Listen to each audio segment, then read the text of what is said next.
ये बात 2009 की है, जब कई इलाकों में, या कहें कि कुछ परिवारों के बच्चे कट्टों से खेलते थे। ये मैं इसलिए कह रहा हूँ क्योंकि ये बात सच है और ये कहानी वाकई हैरान कर देगी। दिल्ली का जाफराबाद इलाका, 2009 की बात है। नदीम और फाजिल दो भाई हैं। आप सोचिए, पहला मुकदमा 2009 में लिखा जाता है जब वो उनके पास से अवैध हथियार बरामद होते हैं। दरअसल वहाँ कौन सा बच्चा, मैं हर परिवार की तो बात नहीं करूँगा, लेकिन दिल्ली का जाफराबाद, चौहान बांगर, सीलमपुर के ऐसे कुछ इलाके हैं जहाँ पर अशिक्षा, बेरोज़गारी, या ये कहें कि वहाँ का माहौल कुछ ऐसा है जहाँ कुछ बच्चे अपराध की तरफ बढ़ रहे हैं और जिनके लिए शायद अपराध करना कोई गिल्ली डंडा खेलने के बराबर है।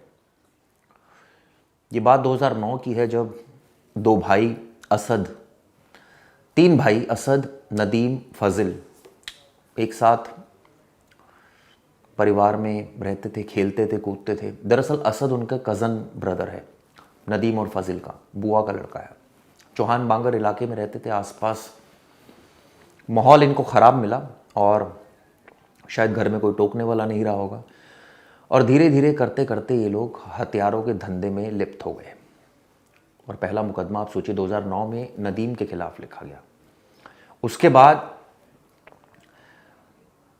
शुरुआत में तो हथियार खरीदने बेचने के दौरान नदीम ने उसको रिपेयर करने का काम भी सीख लिया। कि कई बार ऐसा होता था कि उसके दोस्त यार जो अपराधी थे वो उसको हथियार देते थे कि इसको ठीक कर दे, वो ठीक कर देता था और एक पैसे ले लेता था। फिर धीरे धीरे उसने खरीद फरोख्त के धंधे में वो लग गया और फिर धीरे धीरे 2018 जब आया तो उसी दौरान करीबन 18-19 की बात रही होगी जब वो सलीम की तरफ आकर्षित हुआ। उसने देखा एक सलीम नाम का बिजनेसमैन है जो बड़े लेवल पर अवैध हथियारों का धंधा कर रहा है। दोनों ने उसे संपर्क किया, उसके लिए काम करने लगे दोनों। उस वक्त ये कहा जाता है कि सलीम विदेशों से पिस्तौलें मंगाता था और उस वक्त पहली जिगाना पिस्टल इसके पास से बरामद हुई थी जब इसकी गिरफ्तारी 2018 में हुई थी। आप सोचिए 2018 में पुलिस ने जब इसको रेड मार के अरेस्ट किया था सलीम को, तो उस वक्त इसके पास से 26 विदेशी पिस्टल मिली थी, 800 से ज़्यादा कारतूस मिले थे और इसको जेल में डाल दिया गया था। काफ़ी वक्त ये जेल में रहा। उसके बाद ये बेल आउट हुआ और फिर विदेश भाग गया। जब ये विदेश गया 2018 के बाद का ये वाक़या होगा, तब पूरी तरह से जो बिज़नेस में ग्रो कर रहा था वो नदीम कर रहा था, उसका भाई फाजिल कर रहा था, असद कर रहा था। तीनों मिलकर एक बड़ा बिज़नेस क्रिएट कर रहे थे अवैध हथियारों का। ये लोग खरीदते थे अवैध हथियार, बेचते थे और आप सोचिए पुलिस को इसकी भनक थी। यही वजह थी कि इनके खिलाफ मुकदमे भी दर्ज होते चले गए। ये कई बार गिरफ्तार हुए, कई बार जेल की यात्रा की, लेकिन बेल मिल जाती थी इनको। नहीं मिलनी चाहिए थी ऐसे अपराधियों को बेल, क्योंकि उनका दुस्साहस बढ़ता है और उसके बाद ये फिर इस धंधे में लिप्त हो जाते थे।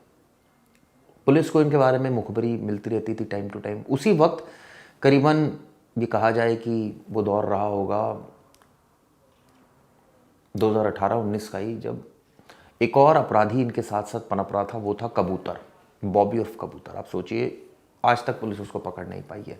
वो भी इनके साथ अवैध हथियारों का बिजनेस कर रहा था। ये सारे मिलकर लड़के अवैध हथियारों का बिजनेस कर रहे थे। इनके माँ बाप का शायद कंट्रोल इन पर नहीं रहा होगा, बेरोजगारी थी, अशिक्षा थी और एक क्राइम के प्रति आकर्षण था। यही कहें कि क्राइम इनको अट्रैक्ट करता था। ये लोग रील्स देखते थे, ये लोग सोशल मीडिया पर एक्टिव थे और धीरे धीरे करके एक वक्त ऐसा आया जब आप सोचिए कि नदीम को कहा जाता है, जो इनका भाई नदीम था, वो विकलांग था और वो स्कूटर नहीं चला पाता था। शुरुआत में उसका स्कूटर जो चलाता था वो असद चलाता था, लेकिन एक वक्त ऐसा आया कि बिज़नेस में कुछ इनकी टसल हो गई, शायद ग्राहकों को लेकर कि मेरा माल, मेरे पास ग्राहक कम हो रहे हैं या तेरे पास ग्राहक ज़्यादा हो रहे हैं। इस बात को लेकर इतनी टसल हो गई कि असद का साथ छोड़ दिया नदीम ने और फजिल को अपने साथ लगा लिया और वो स्कूटर चलाने लगा। असद को ये बात काफ़ी अखर गई और अब आप सोचिए गैंग के अंदर ही फूट पड़ गई।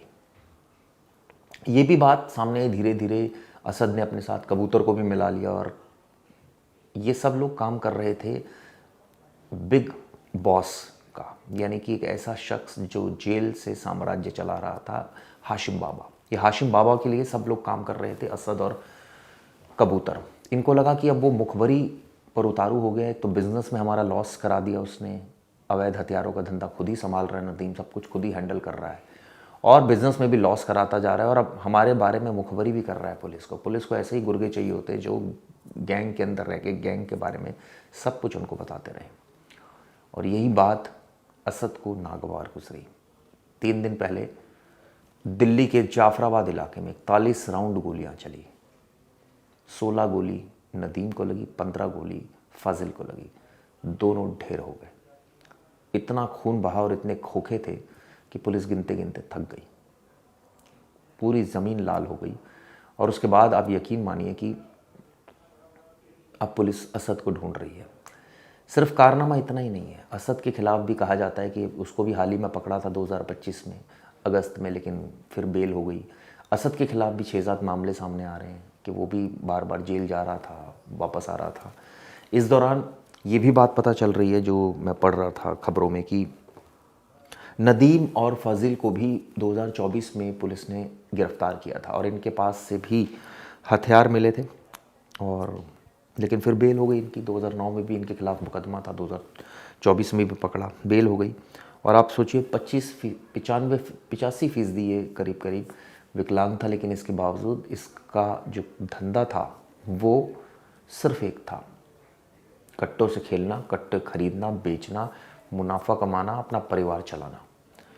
और ये सब कुछ दिल्ली पुलिस की नाक के नीचे हो रहा था। सीलमपुर जाफराबाद थाना अगर आप बात करें तो डीसीपी ऑफिस से महज 1-1.5 किलोमीटर की दूरी पर। आप सोचिए मुस्लिम बहुल इलाका, और यहाँ पर कुछ परिवार ऐसे हैं जो अपराध की राह पकड़ चुके हैं, जहाँ पर अवैध हथियार खरीदना बेचना आम बात है। इससे पहले भी मुझे याद है कि यहाँ से कई आतंकवादी भी पकड़े गए थे।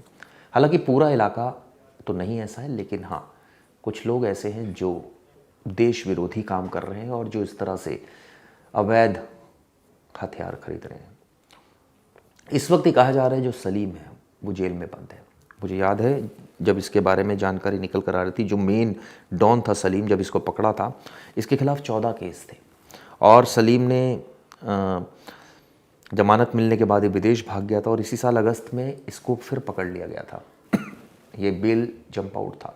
एक तरफ सलीम अपनी अवैध हथियारों की फैक्ट्री चला रहा था, एक तरफ नदीम फजिल चला रहे थे, असद चला रहे थे। लेकिन आप सोचिए ग्रुप के बीच में इतनी टसल हुई कि एक तो असद इनका दुश्मन बन गया, और असद और कबूतर को लगने लगा कि ये मुखबरी कर रहे हैं हाशिम बाबा की हमारी, और ये पुलिस को हमारे बारे में इत्तला दे रहे हैं। ऐसे में इसका मर्डर कर दिया गया। 41 राउंड गोलियां चली। लेकिन इसके लिए जिम्मेदार कौन है? सिर्फ ये लोग जिनके पास से असला मिला है, ये लोग जो इस धंधे में शामिल थे, या वो लोग भी यानी दिल्ली पुलिस भी जिनकी जिम्मेदारी है इस तरह के अपराध को रोकना और समय रहते अपराधियों को गिरफ्तार करना। लेकिन पुलिस ने तो अपना काम किया।